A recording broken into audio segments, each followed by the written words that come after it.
I had a great childhood. I look back on my childhood and I just smile. I smile deep from within because it was the happiest of times growing up in Summerville, South Carolina. My mother and my father didn't have much. They were very poor. They had minimal education, but they always wanted the best for their children. So they worked hard so that we could have any and everything, all of our heart's desires. One of my favorite pastimes was taking our living room fan and using it as our microphone. And I would interview people. I would have my own newscast. And the highlight was when my father decided to get a video camera for the family. He thought that we would just use it to create family memories, that we would take it cross country in the RV while visiting relatives. But what we did, we turned this into Tamika's newscast. And I would video every single family event. My life has always been about telling stories. I knew very early on that everyone has a story to tell, and that's what I wanted to do. By the time I got to high school, I realized that I wanted to plan my life out, so I did. I mapped out everything I wanted to do in my life. I mapped out what school I would go to, what degree I would get, when I would get married, and when I would have children. Faith was such a big part of my life growing up. My mother and father were praying people. They prayed all the time. We read the Bible constantly in our household. But I never really understood what my faith meant until my father died when I was 16 years old. He had colon cancer. The doctor gave him 6 months to live. He lived 2 years after that. My father was my best friend. He was my hero. He was my everything. When I lost him, I thought that I was lost. And my mother told me to pray. And I prayed and I prayed and I prayed for God to bring my father back, and he didn't come back. So I learned early on, at the age of 16, what pain was like. What I learned from my father's cancer diagnosis was that you have to be resilient. My father went through a painful time. My entire family did. I remember leaving high school on some days and going home, picking my father up, and driving him to the hospital for his radiation treatment. And I wouldn't know it until much later, but that would have a profound effect on me because I watched my father suffer. I remember the last time that my father came home. It was Father's Day weekend, and he said, "This time I'm not coming home from the hospital." We're about to take him to the hospital, and he told us all that, give his Father's Day presents to my brother Frederick. He said, "I'm not coming home this time." And we were all like, "No, Dad, don't give up. You're coming home, you're coming home." But he assured us he was not coming home this time. And he didn't. He died the day before my 17th birthday, and I wanted to die with him. And he made me a promise that he wouldn't die on my birthday, and he didn't. But my birthdays have never been the same since. When my father died, it was the first time I saw true sadness in my house. My childhood, our home was always filled with joy. We would have relatives come over and we would have barbecues, we would have family dinners, we'd have game night. We had so many parties. When my father died, it was the first time I ever saw my sister cry. And she just said she needed time to herself. And I knew that somehow we had to get over the sadness. I knew that somehow my father wouldn't want us just sad mourning over his death.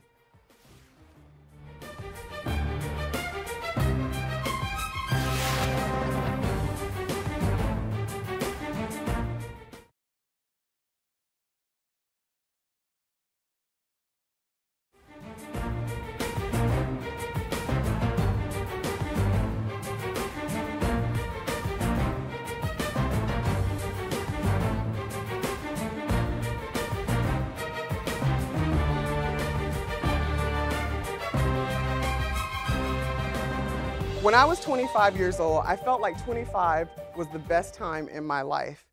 It was the time where I had my own place, my own money, my own things, and I was in heaven. I had a wonderful job. I was interviewing this celebrity, this political newsmaker, and I was enjoying life, every single thing about life. I actually remember thinking, 25 is the best age ever. I don't ever want to be 24. I don't ever want to be 26. I want to stay 25 forever. I want to live in this moment. I remember thinking, there's no way life can get better than this.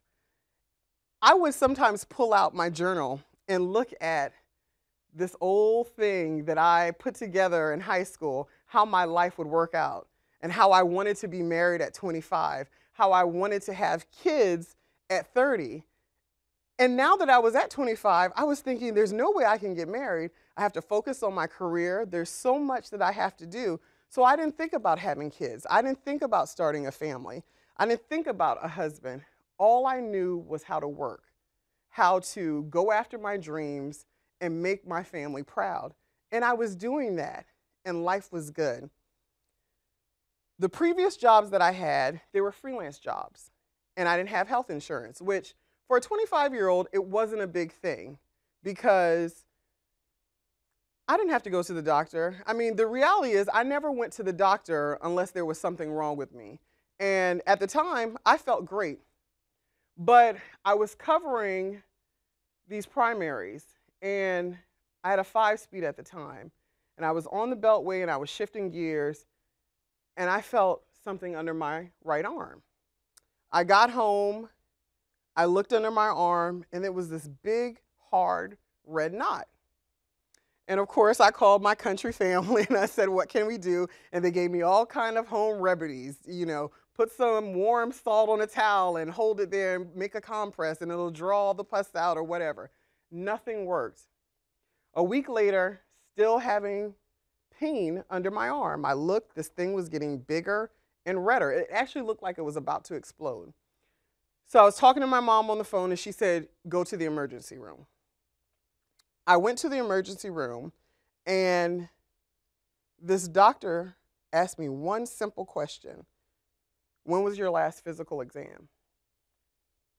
And that one question would forever change the course of my life. I had to really think about his question. And I was counting back in my head, trying to think the last time, because who likes a pap smear? It's not fun, so you would remember that. And in thinking back, I realized it had been about 3 or 4 years since I had one. And I kind of felt ashamed about it. Not because I thought I needed one, just because, does this thing under my arm have anything to do with it? And so he recommended a doctor. I went to see the doctor, and I made an appointment immediately. I go in, and because I'm a new patient, she doesn't have any of my medical history. She tells me that you have to come back in 2 weeks. Well, I have this new job that I've only been working at for a couple months. I can't come back in 2 weeks, but that's her rule. She wants me to come back in 2 weeks. She's a very thorough doctor. So I go back in 2 weeks, August 12th, 2000, at 10 a.m. She sits me down, and she starts going through my paperwork, and she said, okay, no high blood pressure, no cholesterol, no this, no that, no that. I grab my bag to leave, and she touches me by my knee to make sure that I stay put in the chair. And she looks at me in a way that I'll never forget. And she said, now let's talk about your PAP. And it was like an out-of-body experience. It was like one of those TV shows or movies that you watch, and you see yourself hovering above, looking down on the situation. And she says, you have carcinoma in situ. I knew from taking my dad to the hospital that carcinoma was cancer. I didn't know what in situ meant. It was like one of those Charlie Brown cartoons. It was like, want, want, want. She was talking, and I couldn't hear anything that she was saying. The next thing I remember, I was at home, and the story that has been relayed to me is that I became so erratic that they had to give me something to calm me down. Because during that time, before they called a relative, my emergency contact, my cousin, to pick me up, she explained to me that I had cancer, I needed further testing, but it didn't look good. And I was devastated. I was floored. I was 25 and I had cancer. It was hard for me to accept that I had a diagnosis of cancer, but because the truth is I didn't want to die. I didn't want to die. I wanted to live. I watched my father suffer through his cancer diagnosis, and all I could think was, I'm going to suffer a horrible death, and I'm not ready. There's so much more that I have left to do. And so I didn't want to die. One by one, I started telling my friends, my new coworkers, my family, that I had cancer. I didn't know a lot of details. All I knew is that I needed surgery, and I kept trying to prolong the surgery. But the doctors kept calling, and they said, you need to have your surgery. But I didn't want to have it. But in order to save my life, I had to. So I chose to live. I chose to give up my womb to save my life. I chose to give up ever having a baby to save my life.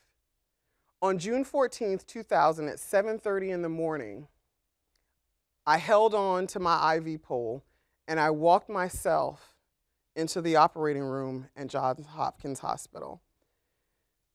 And I was so scared. I was so very scared because I never thought that I would wake up from that surgery.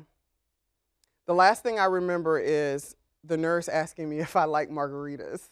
And I said, yeah, who doesn't like margaritas? And she put something in my IV and I was out. Then I woke up to excruciating pain. And I remember just crying. I remember that I was still in the recovery room and that I was so upset that my mother had to come back there. And you know, they don't let anybody in the recovery room. And when my mother came, she was visibly upset. And I said, Mommy, what's wrong? She said, they came out and asked for your father. They said, she's crying, she wants her father. And of course, my mom knew that my father was dead. And so I said, well, maybe, Mom, that's why I'm surviving this, because he wouldn't let them take me. And it was really a profound moment for us. And I struggled with my surgery because those tears also meant that any hopes of me having a biological child were gone. And my zest for life that I had, my happy childhood, it all left me. I didn't have that same taste for life. I healed from the surgery. They took everything that I thought made me a woman. And I started chemotherapy and radiation therapy a few months later. And if you don't know, chemotherapy is when they bring a bag of poison and they intravenously put it into your body. And they have to take extra care not for it to drip on themselves, the nurses, but that's what they're pumping into you. And it's very hard to watch them bring the chemotherapy in and be so careful with it, but also mentally knowing that they can't touch it, but this is what they have to put in your body. And radiation, they basically burn your body from the inside out to heal you. What do you do with that? How do you live past that? How do you go on? What you can't see are the scars from my surgery. What you can't see are my radiation burns. But what I can tell you is that I'm still here.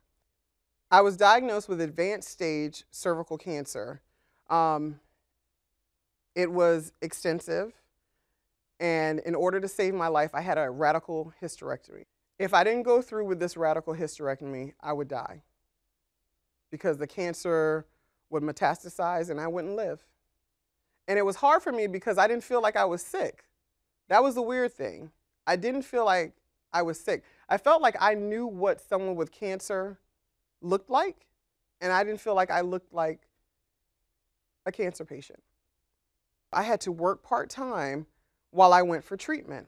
So I would leave my home in Upper Marlboro, Maryland, come to work in Washington, D.C., Monday, Tuesday, Thursday, and Friday. And I would work half a day, and I would leave my job, my office in Washington, D.C., and drive 45 minutes to Baltimore. And I would have radiation therapy those 4 days in the afternoon. And on Wednesdays, I had the joy of leaving my house in Upper Marlboro in rush hour traffic to get to Johns Hopkins in Baltimore at 7 o'clock in the morning. And I would work, but I would work at saving my life.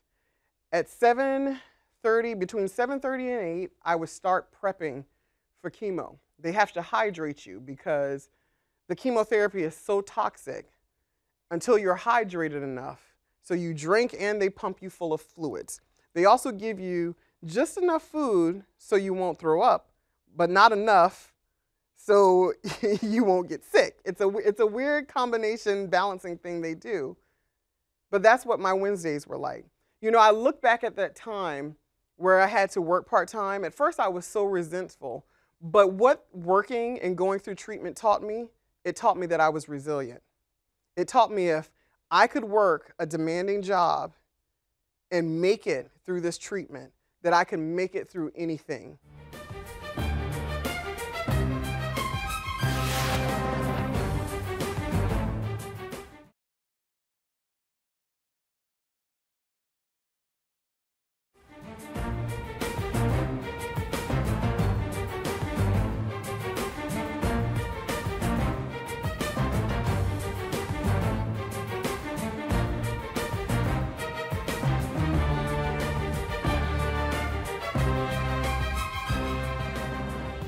Once I started healing from the cancer, I thought that I would be the old Tamika.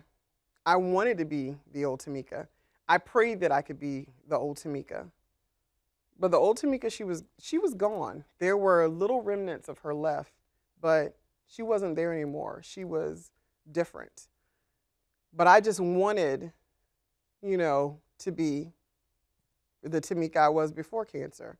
But the interesting thing about cancer, you can survive it, you can beat it, but it never leaves you. You are always branded that person with cancer.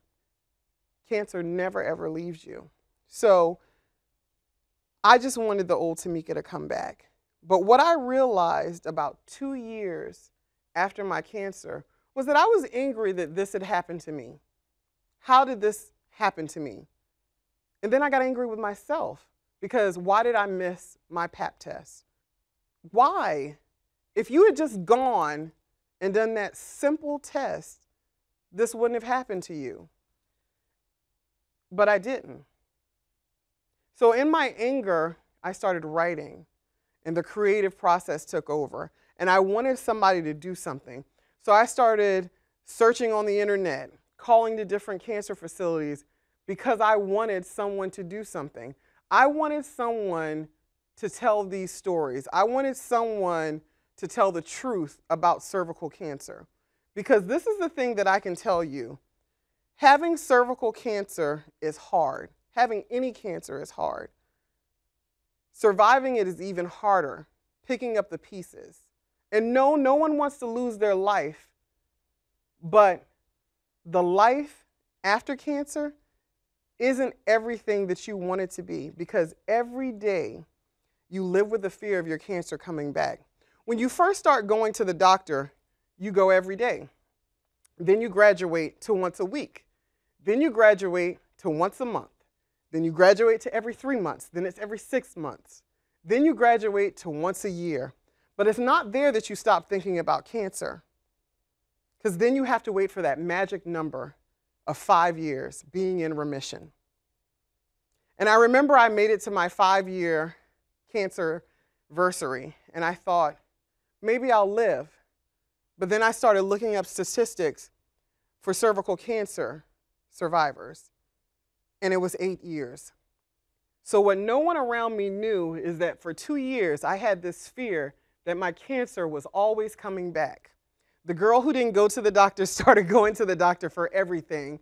I would, cut my finger, step on a piece of glass. Oh my God, I gotta go to the doctor. Because then I thought, I missed this one test, I got cancer. I don't want to miss any other test. But that fear was still there that my cancer was always coming back. And that's no way to live. It's no way to live at all.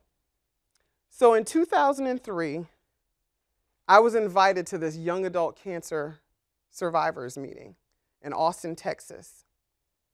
And this is right on the cusp of when people were starting, if you're a cancer survivor, they started rallying you on that you can beat this, you can survive. It was almost cool to be a survivor. This is when Lance Armstrong was truly at the forefront of being the ultimate cancer survivor, before his decline from the spotlight. And I got to meet him. I got to shake his hand, and he told me, "You're the person to do something."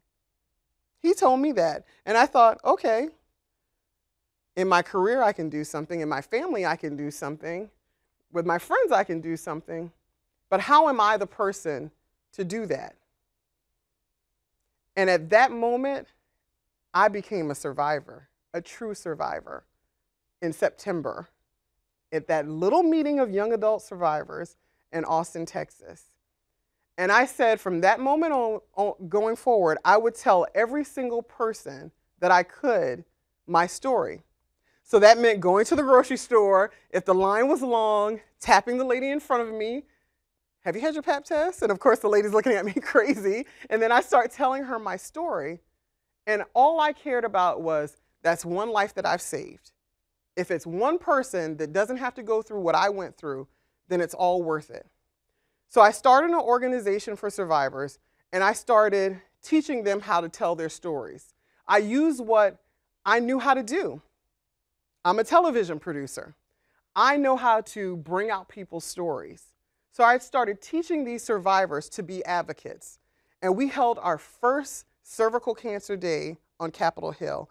And it's probably one of the most proudest things that I have to share, because that day we started change. That day we marched in the halls of Congress. We went to the White House, and we were able to share our stories. That day I made a difference. That day they made a difference. And I thought, okay, I can share my story. They've shared their story. I'm done. And then I heard about this woman, my age, single, didn't have insurance, and she died. And I met her family and her friends. And to this day, I carry Heather Lynn Martin's story with me, because I could have been Heather. I could have died. So I decided to continue to talk. I continue to speak for those voiceless women who have died from cervical cancer. I continue not to mourn for the child that I'll never give birth to, but for women who can't have children, for women who are currently going through treatment. That's who I talk for. Those are the women who I carry with me every single day, and they remind me that we could be the last generation of cervical cancer survivors. The one good thing about cervical cancer is it's the only cancer that we know the cause. It's the only cancer that we have the tools to prevent it, and we have the tools to detect it. This is the cancer that we can prevent. I could be one of the last women to have cervical cancer. That's why I talk. Cervical cancer can strike anyone, but most often is found among women who lack access to health care, such as screenings and vaccines. I can tell you having cervical cancer is hard, but preventing it, it's easy. No woman should lose her fertility or die from cervical cancer. I'm a survivor. Let's make this our last generation of cervical cancer survivors.